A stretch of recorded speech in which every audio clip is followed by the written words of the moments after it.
Selamat pagi, salam sejahtera untuk kita semua. Kita ketemu lagi di semester ini untuk mata kuliah Matematika untuk Fisika 2. Kodenya FSK 6405, bobotnya 4 SKS. Kemudian pengampunya saya sendiri, Bambang Ruwanto. Mungkin di antara kalian sudah mengenal saya, tetapi baik pada kesempatan ini saya akan memperkenalkan diri kembali. Jadi menyangkut biodata, namanya Bambang Ruwanto, seperti yang sudah saya sampaikan di depan. Kemudian saya tinggal di Ngaglik, RT 22, RW 11, kelurahannya Sukorno, kecamatannya Sentolo, kabupatennya Kulon Progo. Kemudian nomor HP yang dapat dihubungi 08122200534. Kemudian ini email saya, ruwantobambang@gmail.com. Kemudian hobi, saya suka membaca dan menulis. Lalu menyangkut keluarga, saya berstatus memiliki 1 istri dan 2 putri. Nah, ini keluarga kecil saya, keluarga kecil bahagia dan sejahtera. Mohon diamini ya, jadi ini keluarga saya, jadi dengan 2 putri. Anak pertama sudah lulus beberapa waktu yang lalu, sudah diwisuda setelah lulus dari Sanata Dharma dan diwisuda sebelum pandemi ini. Dan kuliah di Sanata Dharma juga sudah merupakan pilihan hidupnya. Jadi sejak SMA kelas 2 bahkan itu sudah bercita-cita pengen kuliah di swasta. Alasannya tidak perlu saya sampaikan di forum ini, tetapi memang saya selaku orang tua sangat menghargai apa yang menjadi pilihan hidupnya untuk masa depannya. Kemudian anak kedua itu semester 3 di salah satu perguruan tinggi negeri di Yogyakarta. Kemudian terkait dengan hobi yang suka membaca dan menulis tadi, ada sejumlah buku yang berhasil saya terbitkan. Yang pertama, judulnya Matematika untuk Fisika dan Teknik. Ini sudah terbit lama dan terdiri dari 2 jilid, jilid 1 dan jilid 2. Pada waktu itu buku terbit itu untuk memenuhi keinginan mahasiswa karena mahasiswa mengalami kesulitan dalam memahami buku textbook yang berbahasa Inggris.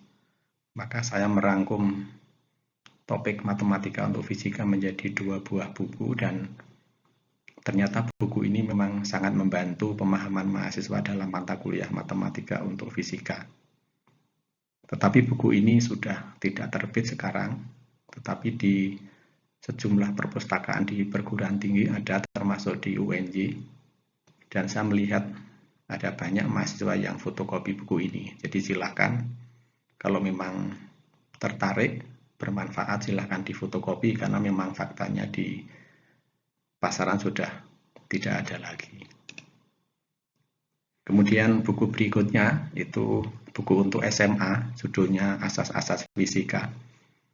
Ini jilid lengkapnya dari jilid 1A, 1B, 2A, 2B, 3A, dan 3B. Kemudian ada lagi buku tahunan, itu jilid 1, jilid 2, dan jilid 3. Mungkin dari sebagian kalian ada yang pernah menggunakan buku ini di SMA. Jika demikian, saya mengucapkan terima kasih pernah menggunakan buku saya. Kemudian buku berikutnya itu seri Mengenal Alam. Ini buku berseri, sehingga ada beberapa judul, tepatnya ada 8 judul dalam buku ini. Dalam buku ini saya cerita sains, pentingnya sains untuk anak. Jadi misalnya untuk buku kilat dan petir yang saya tampilkan ini, saya cerita tentang kilat dan petir sesuai dengan pemahaman anak, bahkan untuk anak-anak yang belum sekolah atau belum memasuki jenjang sekolah dasar. Jadi dengan menggunakan bahasa gambar dan seperti pada buku anak umumnya, buku seri Mengenal ini sangat kuat dalam ilustrasi supaya anak tertarik melihat dan memahami isi buku ini. Kemudian berikutnya masih buku berseri juga tentang gunung meletus. Ini salah satu judul serinya. tetapi secara lengkap ada beberapa buku, dan seri bencana alam itu berbicara tentang sejumlah bencana yang sering terjadi di Indonesia. Jadi ada judul gunung meletus, ada judul tsunami, ada judul tanah longsor, ada judul banjir, ada judul angin topan, dan sebagainya. Buku ini diapresiasi oleh beberapa guru, khususnya guru SD dan SMP, karena sangat membantu pemahaman terkait dengan bencana alam yang ada di Indonesia.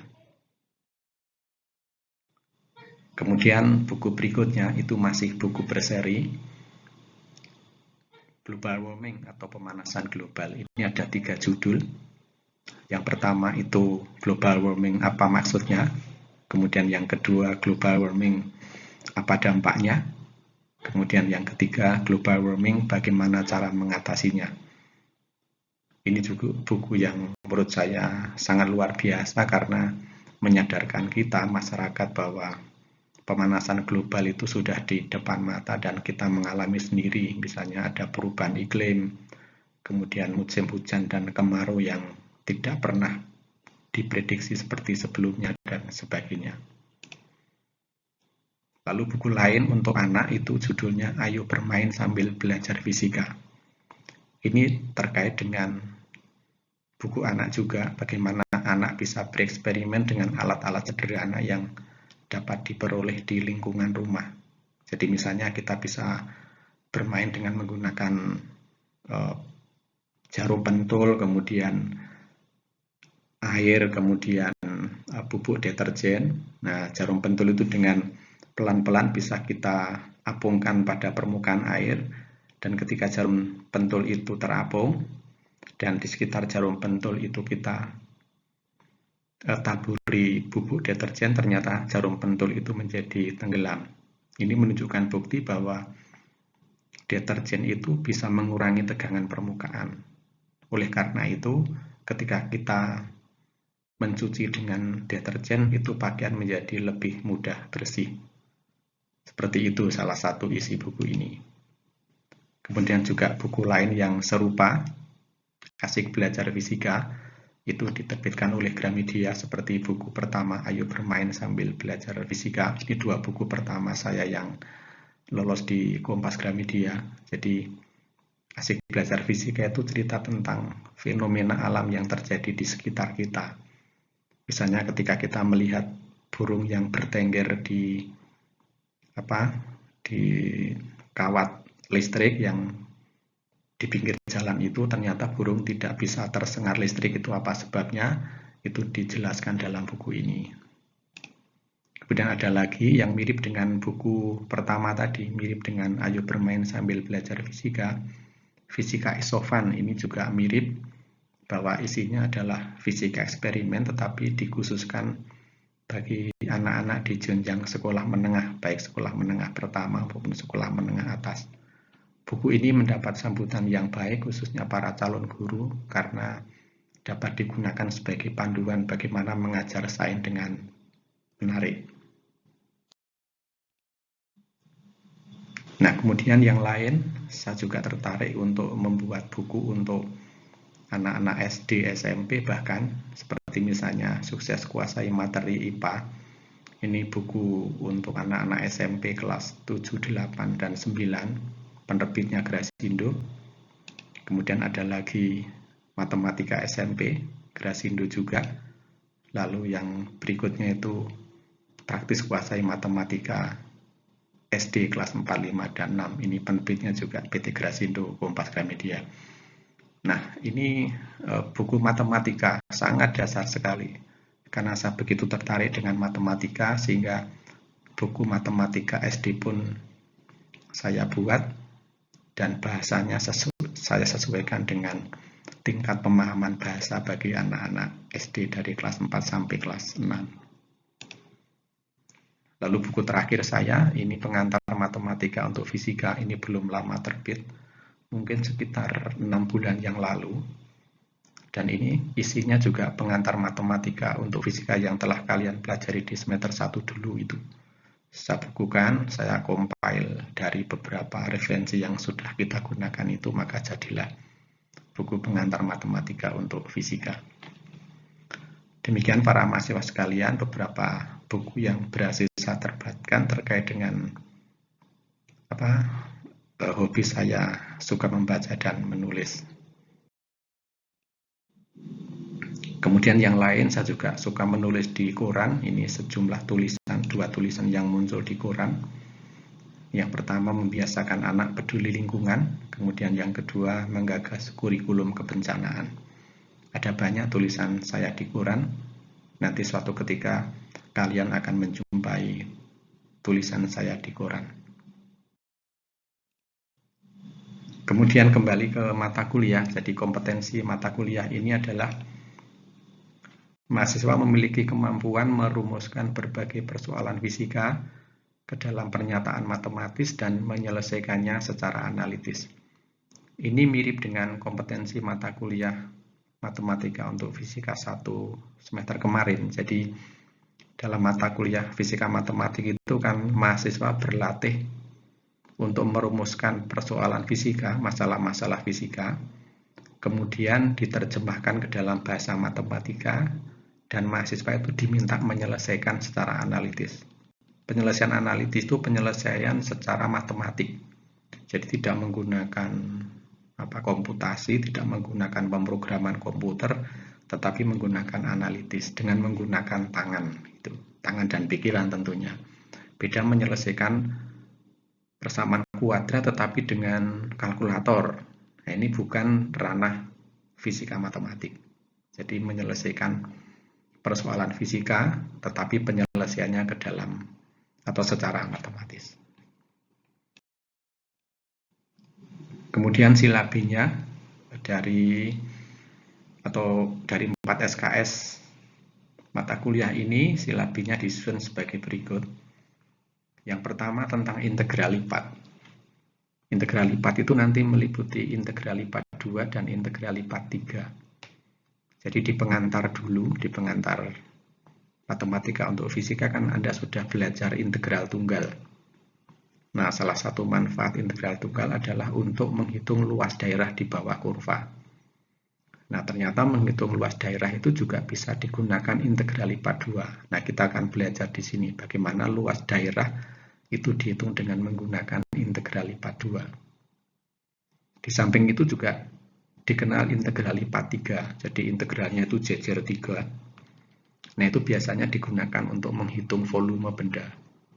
Kita bisa mencari volume bola misalnya. Bagaimana asal mulanya? Volume bola itu rumusnya 4/3 pi r pangkat 3. Nah, ini bisa dibuktikan dengan mudah kalau kita gunakan integral lipat 3. Maka dalam topik yang pertama ini tentang integral lipat itu nanti tidak banyak teori. Teorinya ya waktu Anda belajar di semester 1 itu tentang integral tunggal, tetapi itu dikembangkan menjadi integral lipat 2 sama 3. Maka referensi yang kita gunakan nanti isinya banyak contoh soal. Contoh soal yang melibatkan integral lipat ini, baik lipat 2 maupun lipat 3. Kemudian topik yang kedua tentang analisis vektor. Itu menyangkut aljabar vektor, kemudian integral garis, gradien, divergensi, curl atau rotasi, kemudian teorema divergensi dan teorema Stokes. Mungkin 2 yang terakhir itu tidak saya diskusikan nanti, tetapi yang utama adalah kita belajar tentang aljabar vektor. Nah, yang dipelajari di analisis vektor itu tidak mulai dari awal. Jadi vektor itu apa? Itu tidak dipelajari. Dianggap mahasiswa sudah tahu bahwa yang namanya vektor itu adalah salah satu besaran fisika yang memiliki besar dan arah. Maka kita langsung masuk pada aljabarnya, dan aljabarnya juga tidak menggunakan penjumlahan seperti jajar genjang atau menjumlahkan vektor secara analitik dengan menguraikan vektor itu ke dalam sumbu X dan sumbu Y, tetapi langsung aljabar vektor menggunakan vektor-vektor satuan IJK. Kemudian di vektor juga mengenal integral garis atau integral lintasan. Maka bagaimana sebuah vektor itu bisa diintegralkan sehingga diperoleh integral garis itu. Kemudian ada juga gradien, divergensi sama curl atau rotasi. Ini tiga hal yang sangat penting di analisis vektor. Jadi gradien yang selama ini kita pelajari di pengantar matematika untuk fisika, itu kan gradien untuk dua dimensi, gradien untuk garis lurus yang terletak pada bidang XY. Nah, gradien sekarang itu gradien yang muncul pada bidang XYZ. Nah, bagaimana merumuskan gradien untuk tiga dimensi itu dipelajari di analisis vektor sekarang. Termasuk nanti apa itu divergensi dan apa itu curl, termasuk manfaatnya dalam fisika. Kemudian persamaan diferensial. Nah, persamaan diferensial ini sebenarnya kelanjutan mata kuliah kemarin, matematika untuk fisika 1. Matematika untuk fisika 1 kan Anda telah belajar tentang fungsi-fungsi khas. Ada fungsi faktorial, fungsi gamma, fungsi beta, fungsi Stirling, dan sebagainya itu. Nah, ini dilanjutkan lagi dengan persamaan diferensial Legendre, Bessel, Hermite, dan Laguerre. Jadi topik ketiga itu sebenarnya termasuk fungsi khas, kelanjutannya dari pembahasan fungsi-fungsi khas yang sudah Anda pelajari di semester kemarin. Jadi kalau Anda masih ingat fungsi khas itu apa? Fungsi khas adalah sebuah fungsi yang hasilnya bisa ditabulasikan atau nilainya itu ada tabelnya. Maka Legendre, Bessel, Hermite, dan Laguerre itu juga ada tabel. Ada tabelnya, ada tabel fungsi Legendre, ada tabel Bessel, ada tabel Hermite. Maka keempatnya ini merupakan fungsi khas. Sejumlah buku memasukkan 4 topik ini termasuk ke dalam fungsi-fungsi khas. Dan manfaatnya nanti banyak sekali. Manfaat dari persamaan diferensial Legendre, Bessel, dan Hermite ini. Kemudian topik keempat tentang persamaan diferensial parsial, saya singkat dengan PDP, itu kelanjutan dari persamaan diferensial biasa yang semester kemarin sudah Anda pelajari itu, tetapi pada waktu itu kan Anda belajar tentang persamaan diferensial biasa. Nah, sekarang kelanjutannya adalah persamaan diferensial parsial. Saya akan membahas 3 contoh, itu persamaan Laplace, persamaan difusi, dan persamaan gelombang. Persamaan Laplace manfaatnya dapat digunakan untuk menjelaskan distribusi suhu. Misalnya kalau kita punya plat segi 4 yang terbuat dari bahan logam misalnya, plat segi 4 dengan ukuran tertentu, kalau salah satu sisi dari plat itu kita panaskan, kita beri suhu 100 derajat Celcius, kemudian 3 sisi yang lain itu kita pertahankan suhunya 0 derajat, maka panas akan mengalir dari suhu tinggi ke suhu rendah. Maka dengan menggunakan persamaan Laplace itu kita bisa menentukan nilai-nilai suhu di dalam plat itu. Jadi misalnya pada koordinat sekian, sekian suhunya berapa, itu bisa dihitung dengan menggunakan persamaan Laplace. Demikian pula persamaan difusi. Orang menyebutnya sebagai aliran kalor. Apa bedanya dengan persamaan Laplace nanti akan kita lihat. Nah, salah satu perbedaan yang gampang dipahami adalah kalau persamaan Laplace itu suhu benda itu hanya tergantung pada koordinat. Tetapi persamaan difusi, suhu benda itu di samping tergantung pada koordinat juga tergantung pada waktu. Dan yang paling mendekati kan memang lalu persamaan difusi. Seperti misalnya pagi hari, siang hari, sama malam hari suhunya berbeda. Itu menunjukkan bahwa suhu itu tergantung pada waktu. Demikian pula persamaan gelombang, nanti akan belajar persamaan gelombang ini. Ini pengembangan dari persamaan gelombang tali yang sudah Anda pelajari di SMA ketika belajar tentang persamaan gelombang tali yang persamaannya Y sebagai fungsi XT sama dengan A sin KX cos omega T itu, atau A sinus KX min omega T. Nanti akan kita pelajari ulang di topik yang keempat. Kemudian yang nomor 5, fungsi variabel kompleks. Ini mungkin topik baru bagi Anda karena sebelumnya atau di SMA belum pernah mengenal fungsi variabel kompleks. Nah, salah satu topik fungsi variabel kompleks adalah tentang aljabar bilangan kompleks. Jadi bilangan kompleks itu apa? Bilangan kompleks itu bilangan yang melibatkan bilangan imajiner. Nah, kemudian kalau kamu ditanya lebih lanjut, bilangan imajiner itu apa? Bilangan imajiner adalah bilangan dari hasil akar negatif 1. Jadi kalau kamu ditanya akar negatif 1 itu berapa? Ya tidak ada, karena akar itu kan tidak boleh bilangan negatif. Tetapi di fisika dipelajari bahwa akar negatif 1 itu namanya bilangan imajiner dengan simbol I. Sedangkan bilangan kompleks itu gabungan dari bilangan real dan bilangan imajiner. Itu namanya bilangan kompleks. Nah, kita belajar aljabarnya, misalnya kita nanti akan menghitung bagaimana cara menghitung kosinus akar negatif 1. Gimana caranya? Kalau cos 30 itu setengah akar 3, tetapi kosinus akar negatif 1, akar negatif 1 saja tidak ada nilainya kok dicari cosnya. Ini yang dipelajari di fungsi variabel kompleks. Kemudian kita juga nanti bicara apa itu fungsi analitik, kemudian integral kontur. Istilah integral kontur itu kalau di analisis vektor namanya integral garis. Jadi nanti mirip itu. Jadi kalau Anda sudah belajar tentang integral garis di bab 2, saya pikir Anda tidak terlalu kesulitan untuk belajar topik nomor 5 tentang integral kontur. Lalu kita akan belajar juga teorema residu, apa itu teorema residu dan apa manfaatnya. Ternyata manfaatnya luar biasa karena dapat digunakan untuk menghitung integral. Tuh, kemudian topik terakhir itu tentang transformasi integral. Itu hanya satu subbab, itu transformasi Laplace. Itu cerita tentang bagaimana kita menyelesaikan sebuah persamaan diferensial. Jadi sebenarnya mencari penyelesaian persamaan diferensial itu ada banyak cara. Dulu Anda sudah belajar dengan menggunakan metode separasi variabel. Kemudian di topik 3 ini kita belajar persamaan diferensial Legendre. Itu juga kita belajar persamaan diferensial, tetapi cara menyelesaikannya tidak menggunakan separasi variabel, tetapi penyelesaiannya menggunakan metode deret.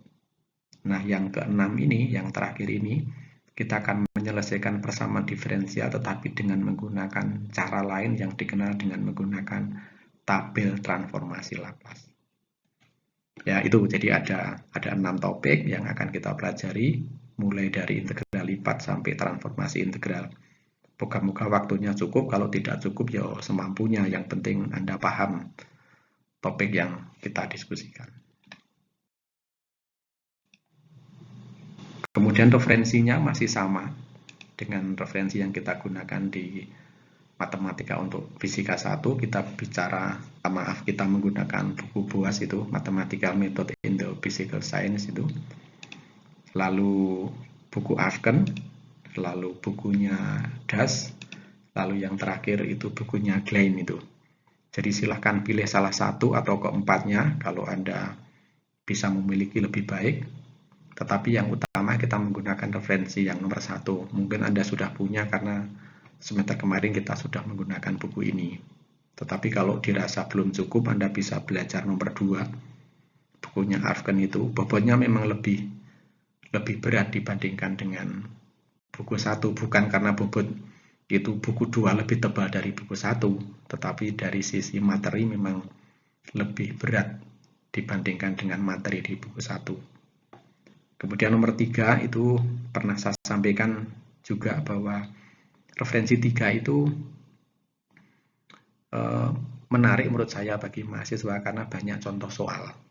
Jadi mahasiswa bisa belajar fisika matematik melalui contoh soal dan penyelesaian. Kemudian referensi 4 itu juga menarik dan ini buku e-book. Jadi Anda bisa cari di Google, kemudian diunduh sehingga Anda bisa memperoleh referensi yang keempat ini. Kemudian komponen penilaian, seperti biasanya ada tiga penilaian yang saya ambil, itu dari tugas, dari ujian setiap topik, kemudian dari ujian akhir semester.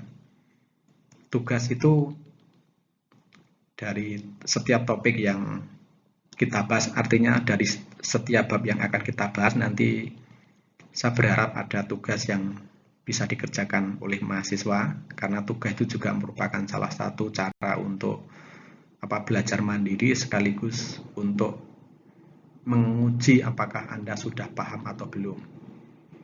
Kemudian ujian setiap topik seperti biasanya kalau kuliah dengan saya, setiap akhir bab itu ujian. Ya, setiap akhir bab itu ujian, maka nanti ada ujian setiap bab. Dan diakhiri nanti, di akhir semester itu ada ujian akhir semester. Nah, biasanya kalau kuliah tatap muka, sebelum pandemi kan saya selalu menampilkan komponen penilaian kehadiran. Tetapi untuk kuliah daring itu kan susah. Nah, maka komponen kehadiran itu tidak saya munculkan. Jadi 3 tagihan ini yang akan saya rangkum menjadi nilai akhir. Jadi tugas, kemudian ujian setiap topik, kemudian yang terakhir ujian akhir semester.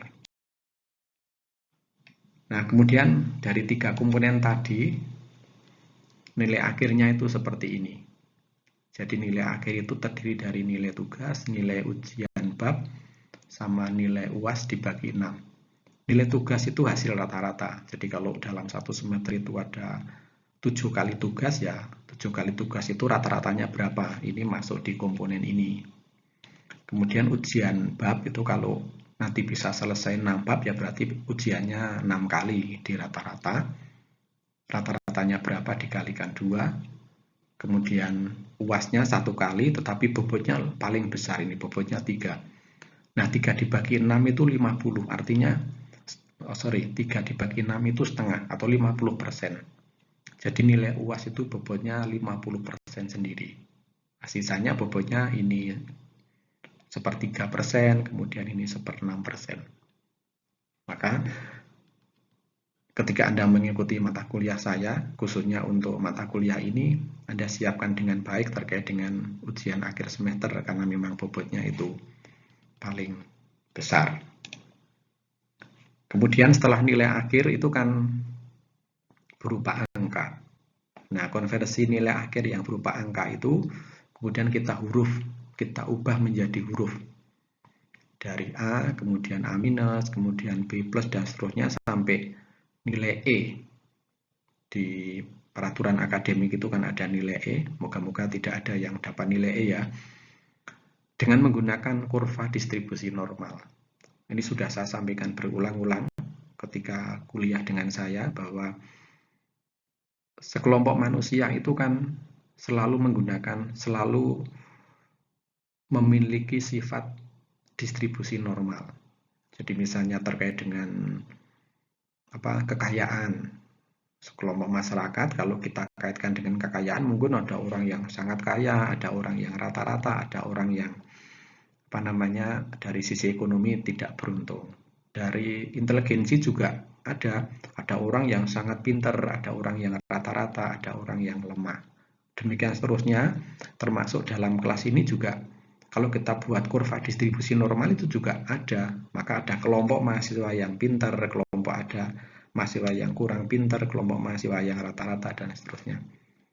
Maka kalau dibuat kurva normal itu bentuknya seperti ini.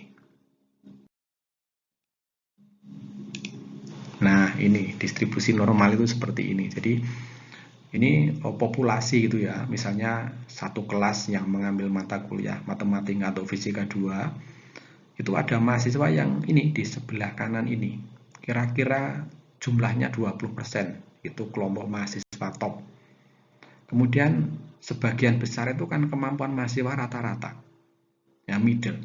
Itu 60%. Kemudian sisanya lagi itu kelompok yang paling kiri, itu kelompok bawah, itu 20%. Itu kan selalu demikian. Maka sudah sangat wajar apabila ada mahasiswa yang top ini dapat nilai baik, kemudian dapat nilai rata-rata, kemudian dapat nilai tidak baik. Itu tidak terbantahkan. Di kelompok top ini juga mungkin masih dibagi-bagi. Maka nanti kan ada mahasiswa yang dapat nilai A, ada mahasiswa yang dapat nilai A-, ada mahasiswa yang dapat B+, begitu seterusnya sampai ke kiri. Maka yang penting bagi Anda adalah berusahalah untuk posisi kalian itu berada di sini, berada di top 20% itu, supaya kamu nilainya baik. Semua punya kesempatan yang sama untuk berada di jalur ini, berada di posisi 20% ini. Maka silahkan berkompetisi secara sehat, sehingga distribusi normal itu menempatkan Anda di posisi yang mana itu Anda sendiri yang akan memutuskan. Nah, kemudian lain-lain yang pertama,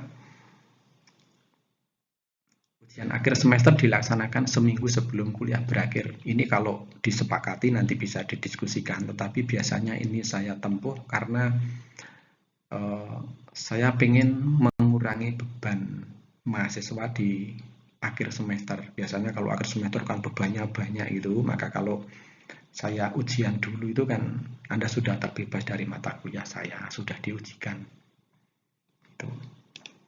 Kemudian yang kedua, pelaksanaan kuliah daring itu tidak dapat dilakukan secara ideal. Itu menyangkut materi kuliah, jaringan internet, kuota internet kan menyangkut biaya dan lain-lain. Kuliah daring dengan biaya murah, materi dapat dipahami dengan baik, itu adalah harapan semua pihak. Jadi sebenarnya kuliah daring itu sama susahnya kok antara dosen sama mahasiswa. Saya ketika kuliah daring juga harus menyiapkan modul, dan modulnya kan diketik. Nah, ngetik persamaan matematik itu kan butuh waktu yang sangat lama. Ya, demikian pula mahasiswa juga terkendala mungkin masalah jaringan internet, kemudian pemahaman materi kuliah yang tidak mudah dan sebagainya. Jadi sama-sama, makanya saya sampaikan bahwa kuliah daring itu tidak ideal itu. Ya, tidak ideal, maka nanti ya kita semampunya saja, tidak usah target materi 6 bab tadi harus selesai, karena memang situasinya seperti ini. Kemudian yang ketiga, modul kuliah dikirim melalui WA group itu. Kemudian saya berusaha sejumlah topik itu akan saya jelaskan secara terpisah. Saya merencanakan akan menurunkan persamaan-persamaan yang dirasa sulit itu, kemudian saya rekam, kemudian rekamannya itu akan saya unggah di YouTube atau di media yang lain, yang penting sampai ke kalian semua. Saya pikir ini cara yang bisa saya lakukan, karena pembelajaran fisika matematik dengan platform misalnya pakai Zoom, pakai Google Meet itu juga sama susahnya, karena ini sifatnya matematik. Kalau mata kuliah yang bersifat matematik itu kan sebenarnya anak itu kalau bisa melihat secara langsung, mengalami sendiri bagaimana menurunkan rumus itu. Nah, kalau fisika matematik kok dijelaskan dengan menggunakan PowerPoint itu kan sama susahnya sebenarnya. Maka nomor 3 itu saya punya rencana beberapa topik yang dirasa sulit itu akan saya jelaskan secara manual itu pakai whiteboard, kemudian akan saya unggah atau akan saya kirimkan kepada kalian semua melalui WA group itu.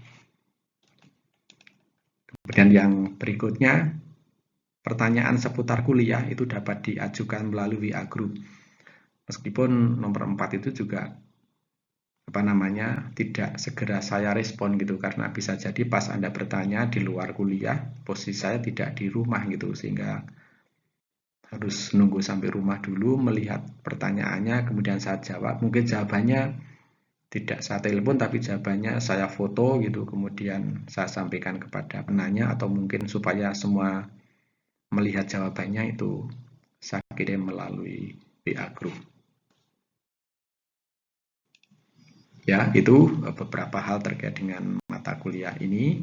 Pokoknya tetap semangat apapun situasinya. Jadi pokoknya kita terus gitu. Saya berusaha untuk membahas mata kuliah ini dengan cara yang sesederhana mungkin, meskipun ini juga tidak mudah karena ada sejumlah topik yang memang harus dijelaskan secara langsung dengan menggunakan papan tulis. Tetapi saya tetap berusaha supaya setiap mahasiswa dapat memahami dengan baik apa yang saya sampaikan.